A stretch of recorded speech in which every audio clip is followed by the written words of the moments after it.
Beginning చూస్తున్నాం. Middle east లో మరోసారి బిగ్ ట్విస్ట్ నెలకొంది. అయితే ఒకవైపు వార్, ఇరాన్, అమెరికా, ఇజ్రాయెల్ ఈ దేశాలు అండ్ గల్ఫ్ కంట్రీస్ మధ్య ఉద్రిక్తత వాతావరణం నెలకొన్న సమయంలోనే ఒక బిగ్ ట్విస్ట్ ఏంటంటే రష్యాలో అమెరికాకు సంబంధించిన ఒక సైనిక విమానం ల్యాండ్ అయిందట. సో ఈ సైనిక విమానం ఎందుకు ఈ సమయంలో అమెరికా నుంచి రష్యాకు వెళ్లాల్సి వచ్చింది, రష్యాలో ల్యాండ్ అవ్వడం గల కారణం ఏంటి? సో వైపు ఒక కోల్డ్ వార్ నడుస్తూనే ఉంది అమెరికా రష్యా దేశాల మధ్య. ఈ సమయంలో ఒక సైనిక విమానం, అది ఇది కాదు మళ్ళా, సైనిక విమానంలో C-17 గ్లోబ్ మాస్టర్ అనేటువంటి ఈ విమానం ల్యాండ్ అయింది. సో C-17కి సంబంధించి దీన్ని హెవీ యుద్ధం సమయంలో వాడుతున్నటువంటి ఒక heavy military transport aircraft ఇది. Heavy military transport aircraft ఇది C-17 అనేది. అటువంటి ఒక విమానం ఇక్కడ ల్యాండ్ అవ్వడం పైన పెద్ద ఎత్తున చర్చ జరుగుతోంది. అయితే లాట్వియా రాజధాని రిగా నుంచి నేరుగా మాస్కో చేరుకుంది అమెరికా విమానం. రష్యా అమెరికా మధ్య ఉద్రిక్తతల వేళ ఇప్పుడు ఇది కీలక పరిణామంగా చూడాలి. ఇప్పటికే ఇరాన్కి రష్యా మద్దతు పైన కూడా అమెరికా ఆగ్రహం వెలుగక్కుతోంది. మరోవైపు విమానంపై తమకు సమాచారం లేదంటోంది అమెరికా.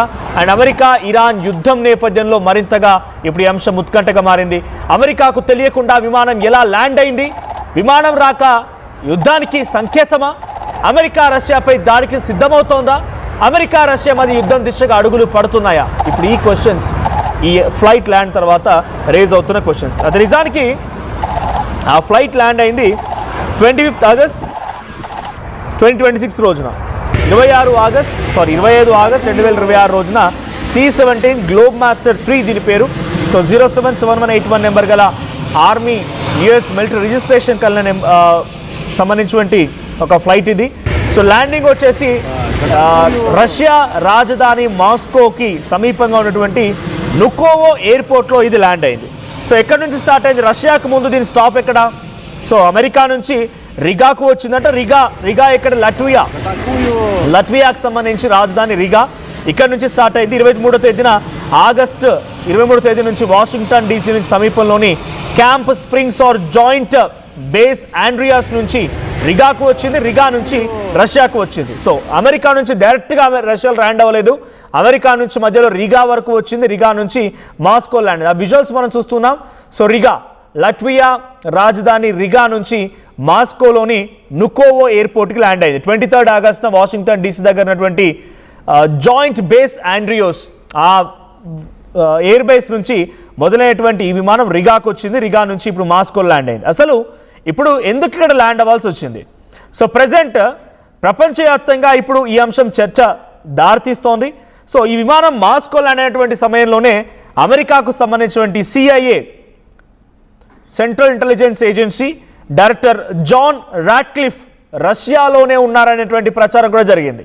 అంటే ఈ విమానం ల్యాండ్ అయ్యే సమయానికి అక్కడ ఈ విమానంలో జాన్ రాట్క్లిఫ్ కూడా వచ్చారు రష్యాకి. ఇదొక చర్చ. అసలు రాట్క్లిఫ్ ఎందుకు మాస్కోకి వెళ్ళారు? రష్యా అధ్యక్షుడు వ్లాదిమిర్ పుతిన్ ఆయన సమావేశమయ్యారా? యుక్రెయిన్ యుద్ధంపై ఏమైనా రహస్యంగా చర్చలు జరిగాయా? లేక అమెరికా రష్యాల మధ్య ఇంకేదైనా బ్యాక్ ఛానల్ డిప్లొమసీ మొదలైంది? అంటే ఇరు దేశాలు కొన్ని రోజులుగా రష్యా ఉక్రెయిన్ నేపథ్యంలో కానీ ఇరాన్ అమెరికా యుద్ధం నేపథ్యంలో కానీ కొంత గ్యాప్ వచ్చింది. ఒకరిపై ఒకరు అవాకులు చెవాకులు, ఒక యుద్ధ వాతావరణం, కోల్డ్ వార్ మొదలైంది. కాబట్టి ఈ కోల్డ్ వార్ నేపథ్యంలో ఏదైనా పరిణామాలు జరగకుండా డిప్లొమసీ చర్యలు జరుగుతుందా అనేది కూడా ఒక ఆసక్తికర చర్చగా మారింది. ఈ విమానం మాస్కోలో ల్యాండ్ అనే విషయం బయటకు వచ్చినప్పుడు క్రెమ్లిన్ మాత్రం ఈ విషయం గురించి తమకు సమాచారం లేదని చెప్పుకొచ్చాడు. క్రెమ్లిన్ ఎవరు? విదేశాంగ మంత్రిత్వ శాఖ రష్యాకు సంబంధించి. అయితే అసలు ఏం జరిగింది? సో ఇక్కడ 25 ఆగస్ట్ 2026లో ఆగస్ట్ నెలలో 2026 రోజున 2026 ఇయర్లో ఆగస్ట్ 23న వాషింగ్టన్ DC నుంచి స్టార్ట్ అయింది విమానం. మధ్యలో రిగాకు వచ్చింది. ఆ రిగాకు నుంచి ఇప్పుడు ఎందుకు నుకోవో ఎయిర్పోర్ట్కి మాస్కోలో ల్యాండ్ అయింది? ఇది ప్రధానమైనటువంటి చర్చ. ఇక్కడ ఇంకొక ట్విస్ట్ ఏంటంటే ఈ విమానంలో రష్యా వచ్చినటువంటి ఈ విమానంలో CIA డైరెక్టర్ జాన్ ఆయన కూడా అక్కడికి వచ్చారు. రాట్క్లిఫ్ ఆయన కూడా వచ్చారు. అయితే ఎందుకు వచ్చారనేది కూడా ఇంకొక ట్విస్ట్గా చూడాలి. ఇక్కడ ఇంకొక నెంబర్ ఏంటంటే ఇక్కడికి వచ్చే సమయానికంటే ముందు రిగాకు వెళ్ళింది. మరి రిగాలో ఏదైనా ఆయుధాలకు సంబంధించిన విషయం కానీ లేకుంటే డిప్లొమసీ విషయంలో అక్కడ ఏదైనా చర్చలు జరిగాయా? అక్కడ నుంచి రష్యాకు వచ్చే సమయానికి ఎవరెవరు వచ్చారు, విమానంలో ఎంతమంది ఉన్నారు, దాంట్లో జాన్ రాట్క్లిఫ్ ఎందుకు వచ్చారు, ఇలా అనేక కోణాల్లో చర్చ జరుగుతోంది. సో ఇక్కడ ఇంకొక విషయం స్పష్టంగా అర్థం చేసుకోవాల్సిన అంశం ఏంటంటే ఇది కమర్షియల్ ప్యాసింజర్ ఫ్లైట్ కాదు. ఒకవేళ కమర్షియల్ ప్యాసింజర్ ఫ్లైట్ కనుక వచ్చి ఉంటే అది రెగ్యులర్గా జరిగేటువంటి ఇంటర్నేషనల్ ఫ్లైట్స్లో భాగంగానే వచ్చి ఉంటుంది అనుకోవచ్చు. కానీ ఇక్కడ వచ్చింది ఏంటంటే C-17 గ్లోబ్ మాస్టర్ 3 అనేటువంటి ఒక హెవీ ఎయిర్ క్రాఫ్ట్, హెవీ మెటీరియల్ని సప్లై చేసే ఎయిర్ క్రాఫ్ట్ ఇది. సో సైనిక సిబ్బంది, అత్యవసర ఎక్విప్మెంట్, వాహనాలు, చాలా సున్నితమైనటువంటి కార్గో, అధికారులు, అత్యున్నత స్థాయి వ్యక్తులను తరలించడానికి కోసం మాత్రమే ఈ విమానాన్ని ఉపయోగిస్తారట. అందుకే అమెరికా రష్యా మధ్య ప్రస్తుతం పరిస్థితుల్లో ఇలాంటి విమానం మాస్కోలో ల్యాండ్ కావడం ఇది సాధారణ విషయం అయితే కాదు. ఈ సమయంలో ఇక్కడ ల్యాండ్ అవడం అనేది ఎట్టి పరిస్థితిలో అది సాధారణ విషయం అయితే కాదు. దీని వెనుక ఒక పెద్ద రహస్యం ఉందనేది ఒక చర్చ. ఇక ఫ్లైట్ ట్రాకింగ్ డేటా ఆధారంగా మనకి ఇందాక చూపించాను చూడండి, ఒకసారి పీసీఆర్ మళ్ళీ ప్లే చేయండి. ఆ ఫ్లైట్ ట్రాకింగ్ డేటా ఆధారంగా విమానం మాస్కోకు చేరింది అనేది చాలా క్లియర్గా అఫీషియల్గా అనౌన్స్ చేయబడింది. అయితే ప్రారంభ సమయంలో విమానంలో ప్రయాణికులు ఉన్నారా, లేదా కార్గో ఉందా, ఉంటే ఏమేమి కార్గో దీంట్లో షిఫ్ట్ చేశారు, లేదా ఇంకేదైనా ఉన్నత స్థాయి అధికారులు ఉన్నారా, ఇక్కడే అసలు ట్విస్ట్ ఉంది. సో విమానం మాస్కో ల్యాండ్ అయినటువంటి కొన్ని గంటల తర్వాత అమెరికన్ మీడియా నుంచి ఒక సంచలనమైనటువంటి విషయం బయటకు వచ్చింది. అదేంటంటే CIA డైరెక్టర్ జాన్ రాట్క్లిఫ్ మాస్కోలో ఉన్నారని అమెరికా మీడియా సంస్థలు కొన్ని వార్తలు రాసుకొచ్చాయి. అయితే CBS న్యూస్ కానీ, వాషింగ్టన్ పోస్ట్ కానీ, రాయిటర్స్ కానీ సహా కొన్ని ఇంకా కీలకమైనటువంటి వార్తా సంస్థలు రాట్క్లిఫ్ రష్యాలో సమావేశం కోసం వెళ్ళినట్టుగా వాళ్ళు చెప్పుకొచ్చారట. అంటే మొదట కనిపించింది ఒక మిస్టరీ మిలిటరీ ఫ్లైట్ మాత్రం. ఆ తర్వాత బయటకు వచ్చిన అంశం ఏంటి, CIA చీఫ్ మాస్కో విజిట్కి సంబంధించిన అంశం. ఈ రెండింటికి మధ్య చాలా చిన్న లైన్ అయితే ఉంది. ఈ రెండింటికి మధ్య అదేంటి, అమెరికా CIA మాత్రం ఈ పర్యటనపై అధికారికంగా ఎందుకు వివరాలు బయటికి అనౌన్స్ చేయలేదు. అమెరికా డిఫెన్స్ డిపార్ట్మెంట్ కానీ ఎయిర్ ఫోర్స్ కూడా దీని గురించి ఎందుకు అఫీషియల్గా అనౌన్స్ చేయలేదు.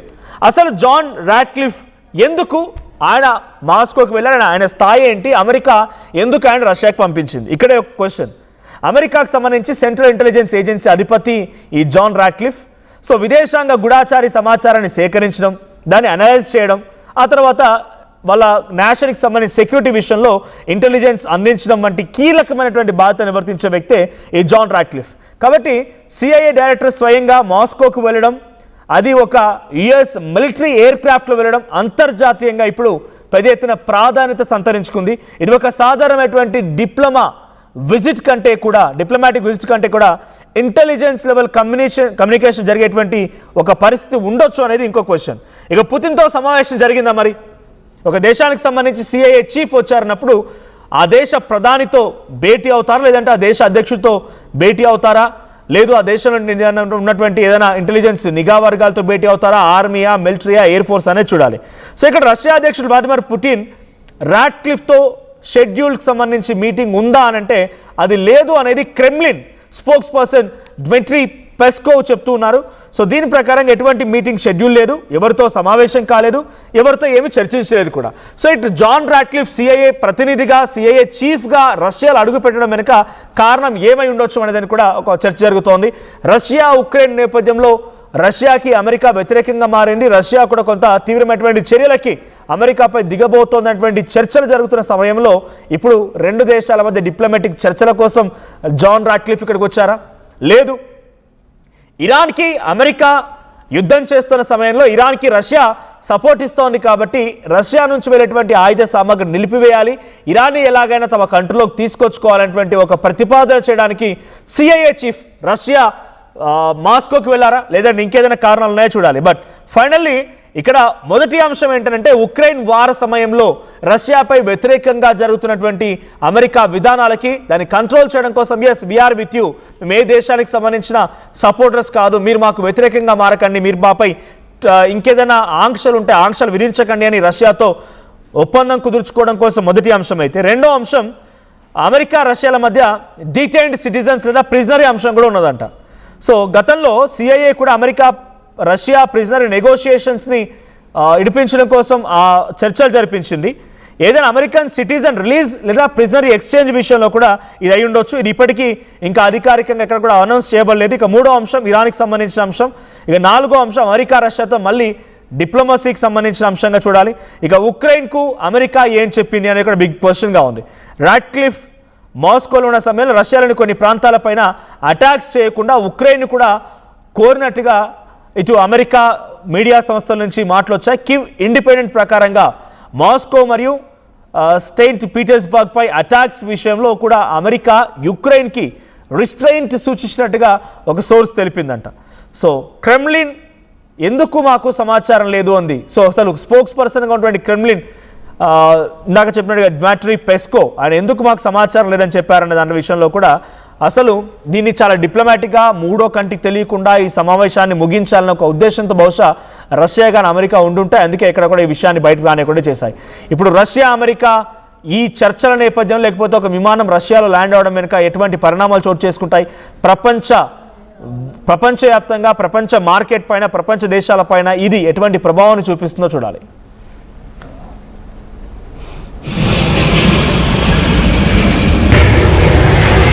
За такую